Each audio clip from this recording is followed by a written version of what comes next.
નમસ્કાર દર્શક મિત્રો, મહામંથન મંતવ્ય ન્યૂઝમાં આપનું સ્વાગત છે। બનાસકાંઠાનો ચકચારી કેસ। થોડાક દિવસ પહેલાં બનાસકાંઠા અમદાવાદ હાઈવે પર આવેલી રામદેવ હોટલ પર જે અસામાજિક તત્વો દ્વારા ભરત ચૌધરી નામના યુવક અને તેમના મિત્ર પર તલવારના ઘા ઝીંકીને જે તેમને મોતને ઘાટ ઉતારવામાં આવ્યા છે, આ ઘટનાથી ચકચાર મચી ગયો છે। આ મામલાના સંદર્ભમાં ભરત ચૌધરીના પરિવારજનો અને તેમના સમાજના લોકો છે તે મેદાને આવ્યા હતા ને આરોપીઓને તાત્કાલિક ધોરણે પકડીને કડકમાં કડક કાર્યવાહી કરવામાં આવે તે પ્રકારની માંગ પણ કરી હતી। આ સમગ્ર મામલે બનાસકાંઠા પોલીસની 8 જેટલી ટીમો છે તે આ કેસની ઝીણવટપૂર્વક તપાસ કરી રહી છે ને આ પીડિત પરિવારને ન્યાય માટેનું પણ આશ્વાસન આપવામાં આવ્યું છે। જોકે આ સમગ્ર ઘટના બની છે તેમાં કારણભૂત બાબત છે તે પૈસાની લેતી દેતીનો મામલો પણ માનવામાં આવી રહ્યો છે।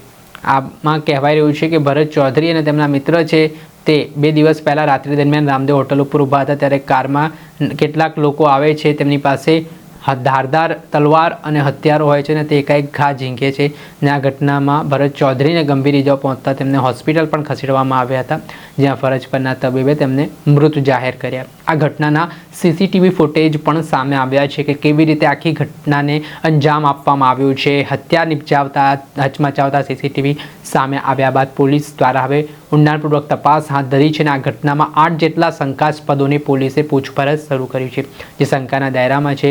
ત્યારે આ ઘટનામાં કેટલા આરોપીઓની પોલીસ ધરપકડ કરે છે, આમ અંદાજિત પોલીસના જણાવ્યા મુજબ 25 જેટલા લોકો આ ઘટનાક્રમમાં સંડોવાયેલા છે। જોકે એ મુખ્ય આરોપી કોણ છે અને કોના ઇશારે આ ઘટનાક્રમને અંજામ આપવામાં આવ્યો છે તે તમામ બાબતે હવે પોલીસે ઊંડાણપૂર્વક તપાસની શરૂઆત કરી છે।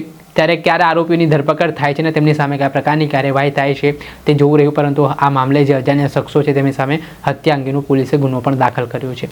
દર્શક મિત્રો, આવા જ નવા વિડીયો સાથે આપણે માહિતગાર કરતા રહીશું, આવી જ ક્રાઇમથી જોડાયેલી સ્ટોરી આપના સુધી પહોંચાડતા રહીશું, એટલે મહામંથન મંતવ્ય ન્યૂઝ જોતા રહો।